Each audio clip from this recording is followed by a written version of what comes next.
J'ai l'impression, en ayant partagé cette journée avec vous, que autour du thème la coéducation, un dialogue nécessaire pour la santé des jeunes adolescents, que nous avons en fait vécu une journée exploratoire sur les interactions entre coéducation et promotion de la santé des adolescents, comme ça nous avait été annoncé à l'ouverture.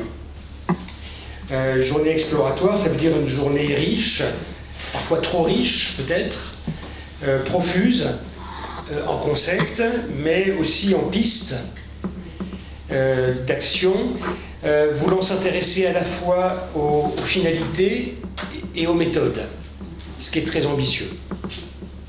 Mais voilà, c'est pour ça que j'ai l'impression d'avoir participé à une journée exploratoire et que, me semble-t-il, l'IREM, si on n'en a pas fini avec cette affaire-là, alors, Catherine et moi, là, on est en situation de devoir faire un choix. Comme toujours en matière de connaissances, il y a deux approches possibles. Ou bien on approfondit, ou bien on étend les connaissances. Comme on a, à part nos interventions de ce matin en plénière, comme on a tourné entre les différentes sous-plénières et ateliers, de mon point de vue, on ne peut qu'être dans une approche extensive, on va dire impressionniste même de la journée, puisqu'on n'a pas pu, enfin en tout cas moi j'ai pas pu, ni d'ailleurs souhaiter, c'était pas l'idée, me concentrer sur un atelier ou une séance en particulier. Donc ce que je vous livre moi dans un premier temps là, c'est une vision impressionniste, qui n'est donc pas exhaustive, mais qui a à voir, me semble-t-il, avec la démarche de production de connaissances de cette journée.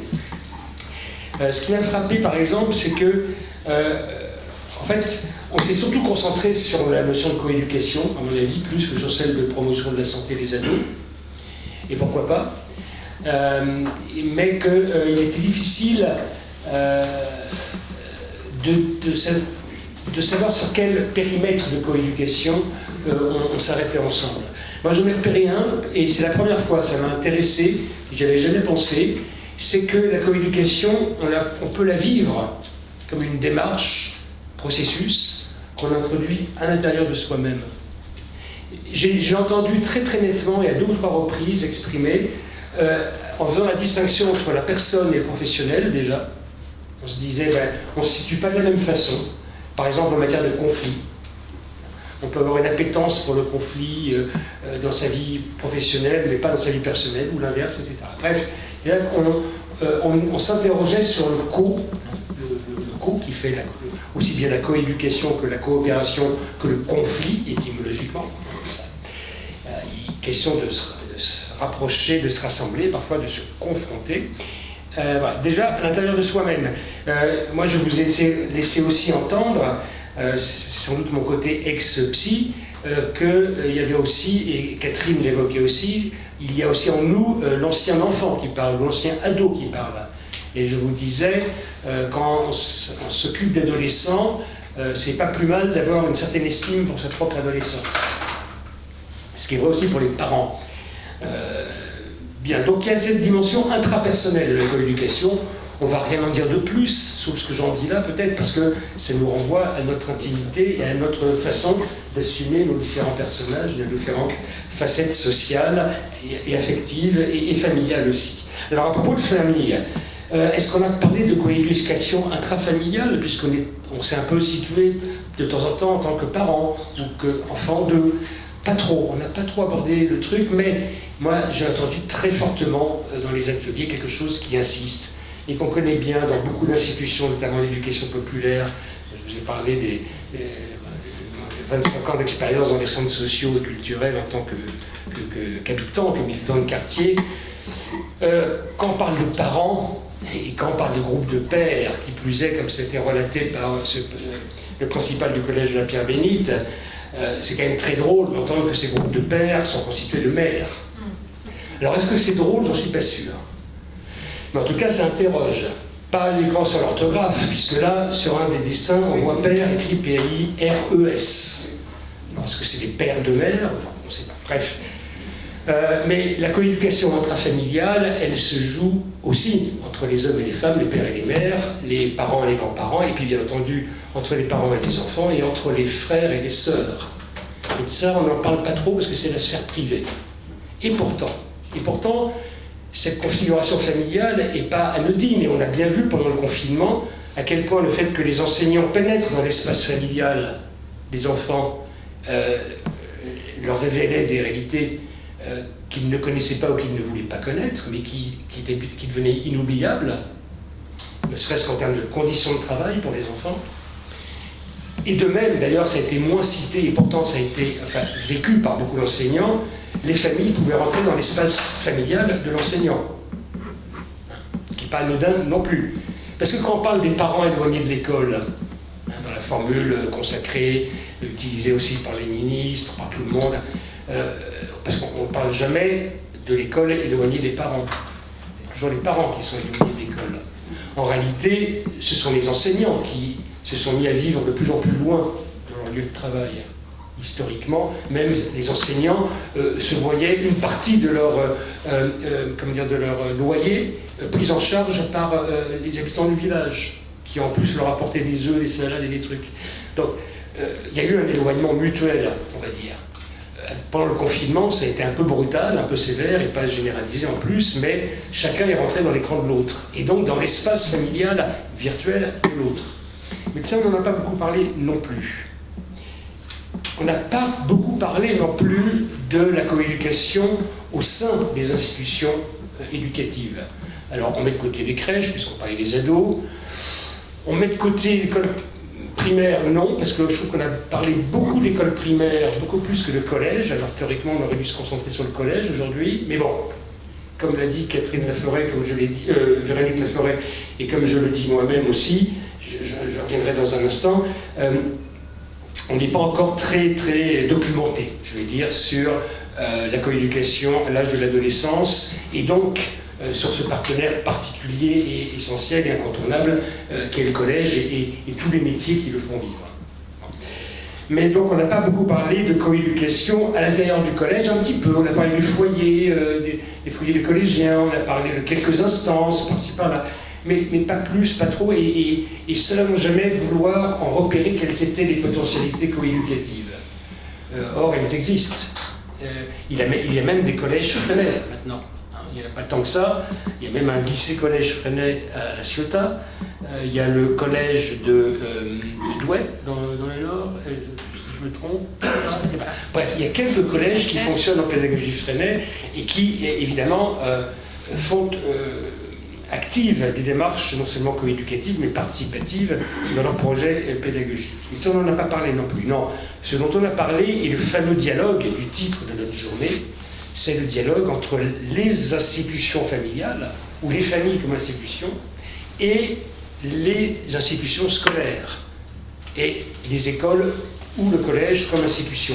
C'est ça qui nous intéressait. C'est ça qui nous a semblé le plus... à la fois explosif et en même temps le plus prometteur. Ce sur quoi il faut vraiment mouiller la chemise si on veut arriver à parler de coéducation.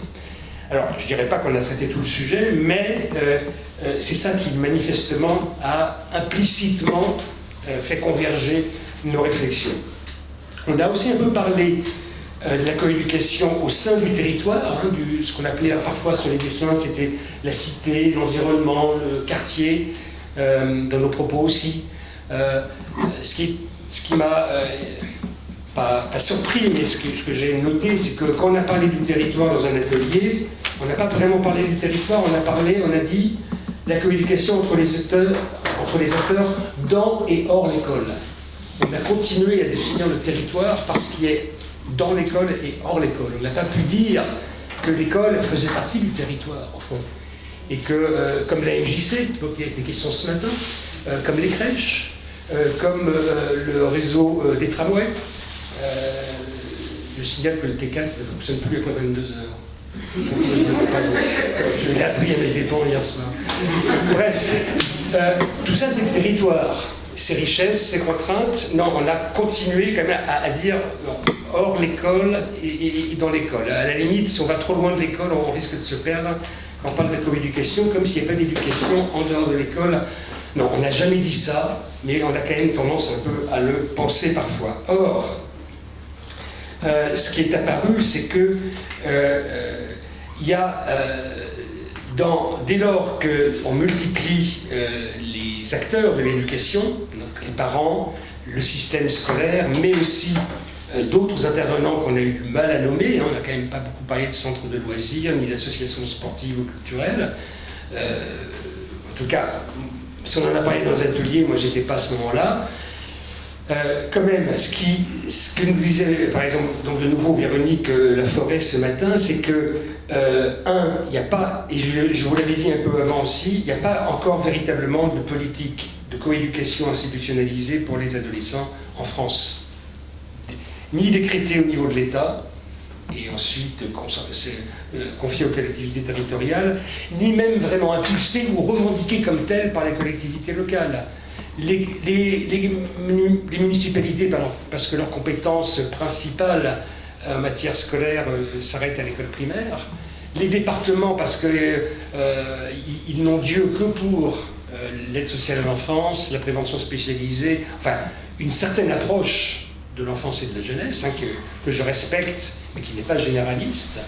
Si bien, et quant aux régions, elles prennent le relais, mais pour les âges du lycée, après 16 ans. Donc pour l'âge qui nous intéresse là, on vote dans 5 jours et dans 12 jours pour les conseils départementaux. Est-ce que vous avez entendu parler, déjà, des élections départementales très peu, et quand on en parle, de ce que pourrait être une politique jeunesse, au-delà des aspects sécuritaires, RICS, protection de l'enfance, etc.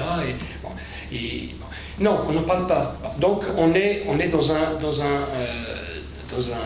une zone encore floue, voire blanche, en matière de politique publique. Et Véronique Laforêt nous disait ce matin, c'est justement dans ces cas-là qu'il est plus important que jamais de se rapprocher, comment disait-elle, de travail de concert est indispensable.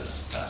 Moins les politiques institutionnelles sont développées, plus travailler le concert est indispensable. Mais alors, à quel prix?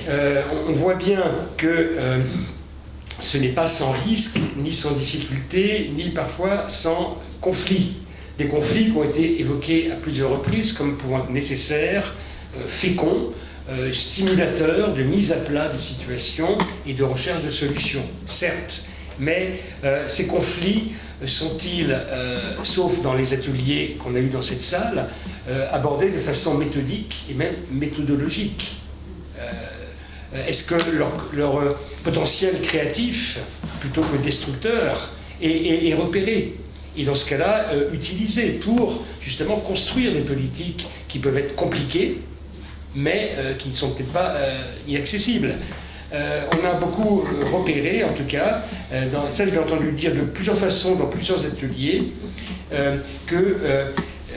au fond, les conflits étaient très présents dès qu'on parlait de la boîte à outils, des moyens, du comment, des budgets, des horaires, des procédures. Donc dès qu'il s'agissait du comment, on s'engueulait assez vite, on pouvait même parler de plate-bande, de piétiner. Alors que, vraisemblablement, ce dont on parle le moins serait le plus susceptible, souvent, de faire consensus. Et ce moins-là, c'est ce qui concerne le pourquoi, les finalités, les contenus et les attitudes éducatives qui sont sollicités par une démarche de coéducation.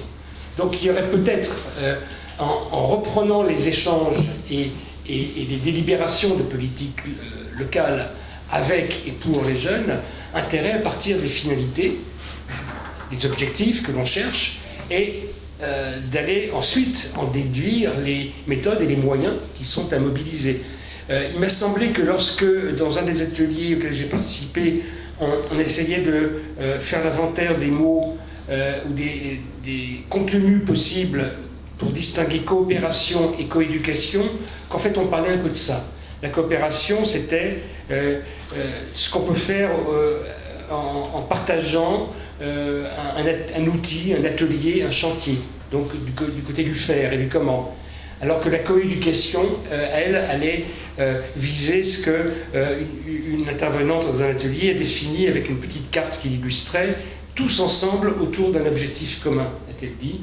Et je me suis dit que oui, c'était ça, en fait, qu'on essayait de se dire sur la coéducation, tout d'un objectif commun, pas forcément une façon de procéder. Parce qu'après, entre parents, principal de collège, mon fameux chauffeur de bus, qui est toujours mon héros de l'action éducative de terrain, et bien évidemment, il y a des contraintes et des conditions d'engagement qui sont différentes. Alors, avant de conclure ma synthèse impressionniste, je voulais noter que il y a eu, pour revenir à l'idée de... C'était une journée riche, trop riche et profuse en concept et en méthode. Il y a eu une profusion, un nuage, comment on dit, un nuage de mots. Vous savez, on fait des choses maintenant, on fait des nuages de mots. Alors je ne les ai pas tous notés, mais je me suis demandé, donc coéducation, coopération, ok, confiance, connaissance mutuelle, gestion intelligente des conflits, débat contradictoire, dialogue restauratif, est-ce que c'est bon pour la santé?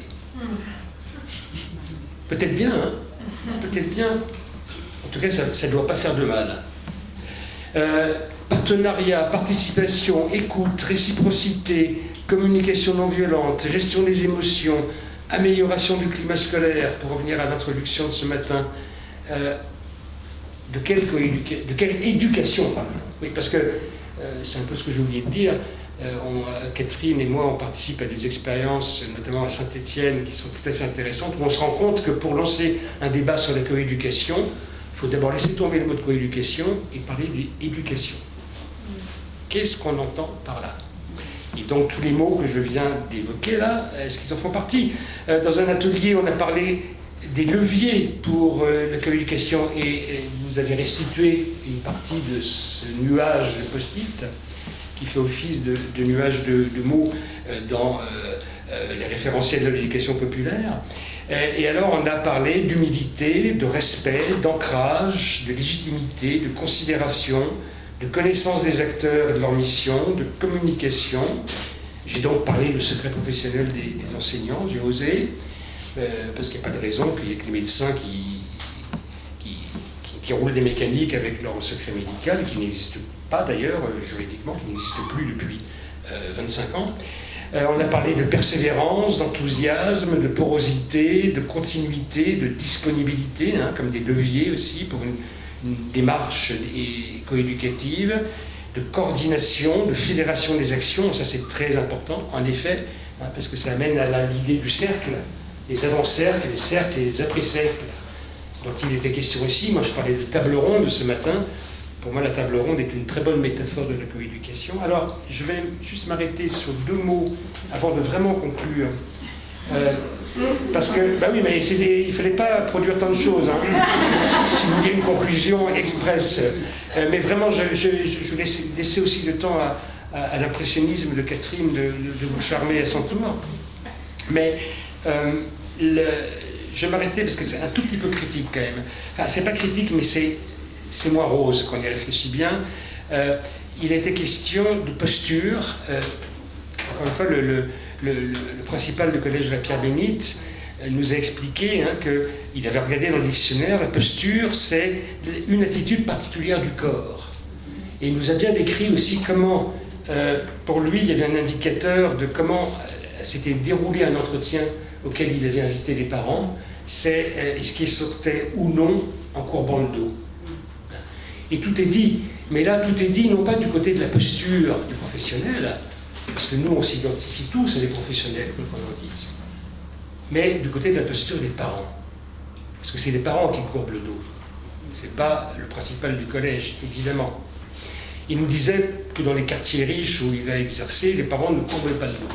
Et là, de fait, il devait y avoir d'autres postures en jeu qui s'activaient, ne serait-ce que parce que parfois les parents font comprendre que leur salaire est le double ou le triple de celui d'enseignant. Et donc c'est supposé calmer les enseignants quand on leur rappelle ça d'une façon ou d'une autre. Ce qui nous amène à l'autre mot-clé, enfin un des mots-clés qui a été aussi évoqué par ce principal, qui est la question de l'égalité. Il a parlé de l'égale dignité, ce qui m'a fait penser à l'égalité, la parité d'estime aussi. On n'était pas loin. Il a dit, oui, ça, on doit chercher l'égale dignité et il y a aussi à faire reconnaître une égale responsabilité éducative. Là, j'ai un peu tiqué. j'ai rien dit, mais je ne suis pas certain, je rappelle, 10% du temps, 90% du temps, ne serait-ce que pour cette raison-là, quantitativement, ce n'est pas la même responsabilité éducative.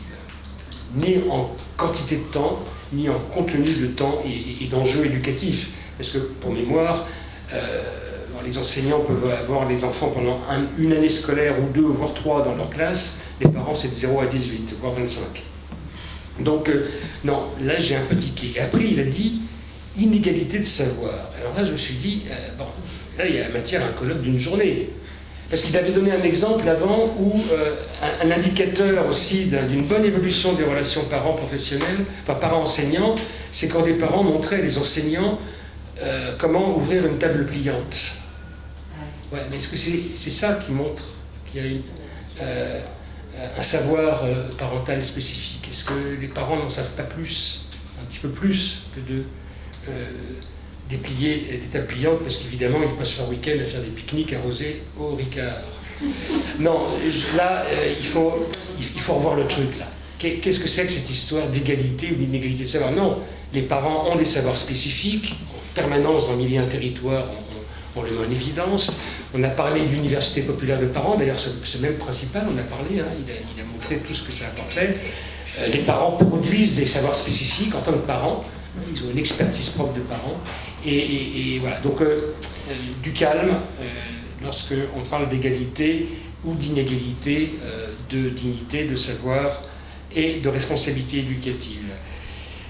Ce qui m'amène vraiment à terminer en disant que s'il a été question dans cette salle, et ça a été repris tout à l'heure, parce que justement il y a une profusion de concepts, d'enjeux, de finalités, de méthodes qui sont mobilisés par le seul mot de coéducation, on a parlé de l'importance quand même de s'en tenir à une certaine rigueur dans la maîtrise ou l'accompagnement du processus coéducatif, et en tout cas que des compétences méthodologiques étaient requises. Et je vote pour. Là, je ne suis pas démagogue là-dessus. Je pense simplement qu'à animer un groupe de jeunes, hein, on a dit que c'était important et intéressant, oui, mais moi je ne sais pas si vous l'avez souvent fait, moi je l'ai fait y compris avec des groupes de collégiens pluri-exclus du collège, je suis ressorti sur les genoux. Donc il faut non seulement de la méthodologie, mais de l'énergie. Et alors qu'on peut aussi avoir, alors ça c'est le côté un peu dur, un peu didactique de la chose, mais j'insiste souvent sur le fait que d'un point de vue psychanalytique, le plaisir, ça se définit comme étant le résultat de la réduction des tensions. Quand on éprouve une tension, la faim, une tension sexuelle, voilà, le plaisir résulte de la réduction des tensions. Moi, l'expérience que j'ai depuis que je travaille sur la coéducation, c'est que quand on réussit véritablement à mettre en place un processus coéducatif avec des acteurs de statut extrêmement différents, disposés en table ronde, fonctionnant démocratiquement, incluant à leur juste place des enfants et des jeunes, beaucoup de tensions baissent. Beaucoup de conflits de loyauté se neutralisent, et qu'au fond de cette expérience-là, il y a objectivement, je vous l'assure, vous l'avez certainement déjà expérimenté vous-même, et je vous souhaite de continuer à l'expérimenter, il y a beaucoup de plaisir à la clé, même si plaisir est un gros mot pour les institutions.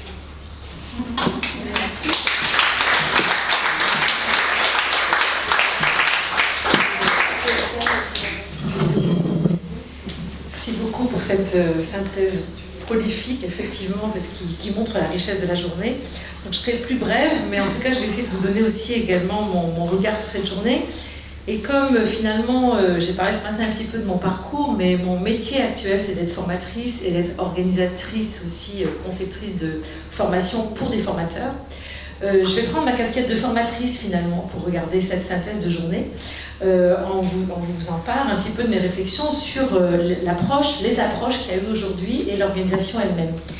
Et du coup, je voudrais d'abord remercier les organisatrices ou organisateurs de la journée qui ont effectivement conçu un équilibre entre le côté des apports et puis le côté de la participation et la richesse, la diversité des intervenants et des apports qu'on a eus. et en même temps, la manière dont j'ai vu, quand j'ai tourné dans les ateliers, que tout le monde s'est impliqué. Et je voudrais juste faire un petit retour sur ce matin en me disant finalement, si chacun de nous ici a pu s'impliquer ainsi, c'est parce qu'il a été aussi accueilli dans des locaux accueillants avec un café ce matin et des gens souriants, parce qu'il y a eu d'abord de l'information sur le cadre historique, institutionnel, conceptuel, parce qu'il y a eu des dispositifs permettant du dialogue, et c'est bien parce qu'on a eu ces 3 étapes qu'on a pu tous nous impliquer. Je crois que ça c'est important de le regarder, et dans la formation on est dans une sorte d'isomorphisme entre ce qu'on essaie de faire avec nos élèves ou les parents de nos élèves ou les enfants que nous avons dans nos services, et voilà, et la formation. Donc ça me semble déjà une première chose. Ensuite, lors d'une journée de formation, on cherche à croiser finalement nos expériences. Nous arrivons tous avec nos expériences de métier ou d'éducateurs. Et puis nos approches. Nous avons des approches différentes, des cadres de référence différents, comme les parents ou les personnes à qui nous nous adressons de notre travail. Nous avons aussi des lectures, des influences, des analyses, des savoirs avec lesquels nous arrivons. Et nous allons finalement métaboliser avec tout ce qu'on nous apporte. Et puis on va ressortir le soir un peu différent de là où on était finalement le matin. Et c'est le but d'une journée de formation. Et ce qu'il me semble, c'est que dans toutes les approches qui ont été proposées, aussi bien dans la plénière, les sous-plénières que les ateliers, il s'agit de considérer donc la coéducation, l'objet d'aujourd'hui, comme un objet complexe et un objet systémique. La coéducation, ce n'est pas, alors ce matin on a dit que c'était un processus, une éthique, c'est un tas de choses, mais en tout cas, c'est un processus effectivement qui a de multi-paramètres. Et par exemple, qui met en œuvre à la fois des principes, des valeurs, mais aussi qui les met en œuvre dans des institutions, qui les met en œuvre avec des lois, qui les met en œuvre à travers une histoire qui est située dans une société, et également qui est mise en œuvre à travers des métiers, en tout cas pour la partie professionnelle que nous incarnons nous tous. Et du coup, les personnes qui sont en jeu dans cette coéducation, elles sont activées par tout ça, sont pas que leur personne elles-mêmes, avec leur histoire, elles sont avec tous les différents éléments du système. Donc ça me semble extrêmement important à se souvenir. Et en même temps, quand j'ai vu ce qui a été proposé dans les ateliers, donc il m'a semblé qu'à travers les 3 approches qui ont été proposées, donc avec les cercles restauratifs, avec l'approche du partenariat dans différents dispositifs, et puis la coopération, la place des enfants, des parents et des jeunes. Dans ces 3 ateliers, j'ai senti un choix vers une approche sensible, vers quelque chose qui a donné la priorité à... j'ai entendu les verbes se connecter, être à l'écoute, se parler, prendre en compte les émotions, les sentiments, les besoins. Donc ça, c'est un choix qui est extrêmement intéressant. Et il est pour moi d'autant plus intéressant que cette approche sensible, c'est la grande oubliée de l'institution. Elle est oubliée dans l'approche, dans le curriculum des élèves, dans lesquels les savoirs abstraits sont énormément privilégiés par rapport aux savoirs concrets et à l'éducation artistique et sensible, etc. Elle est oubliée dans le fait que les liens entre les apprentissages formels, informels, non formels dont on parlait ce matin ne sont jamais considérés, jamais valorisés. Et puis elle est oubliée aussi dans la formation des professionnels à qui on dit votre posture professionnelle c'est de vous mettre à distance et d'oublier ou de mettre de côté vos ressentis. Donc je trouve très légitime de mettre en avant cette approche sensible et en même temps je me dis que cette approche sensible ne doit pas occulter les autres approches qui sont extrêmement complémentaires. Et effectivement, je dirais qu'on est dans une ouverture, on pourrait imaginer une semaine de formation derrière. Et de là, on pourrait regarder, par exemple, l'approche qui est proposée par l'analyse du travail, qui propose donc de regarder les actions professionnelles ordinaires des gens qui sont à l'action et de se demander quels sont leurs mobiles quand ils agissent, quelle est la part invisible de leur travail, comment est-ce qu'ils font avec leurs prescriptions. Parce que chacun de nous ne fait pas qu'avec ses émotions et ses sentiments, mais fait avec des contraintes professionnelles, un cadre, les relations, enfin tout ce système. On peut le voir d'une autre façon, avec le cadre par exemple de l'analyse du travail. On peut aussi le voir avec les enjeux sociologiques, les enjeux politiques, historiques, voire syndicaux. Quand vous parliez tout à l'heure de « il faut des postes pérennes », c'est des choses à ne pas oublier, parce qu'à un moment donné, dans la manière de considérer la coéducation, oui, la bienveillance c'est bien, mais les conditions de travail ça compte aussi. Donc ça me semble aussi important. On aurait pu aussi regarder une approche psychologique, voire psychanalytique. On a toute l'approche des groupes Balint qui propose de l'élaboration de la pratique à partir de cette approche aussi sur le parcours de chacun, etc. Donc c'est simplement pour dire qu'il y a une multitude de faisceaux possibles pour regarder ce système de la coéducation et que voilà, on pourrait les multiplier. On a eu des portes et il y en a de multiples autres. Voilà, donc je crois que c'était ça que j'avais envie de dire et de remercier encore pour cette belle journée.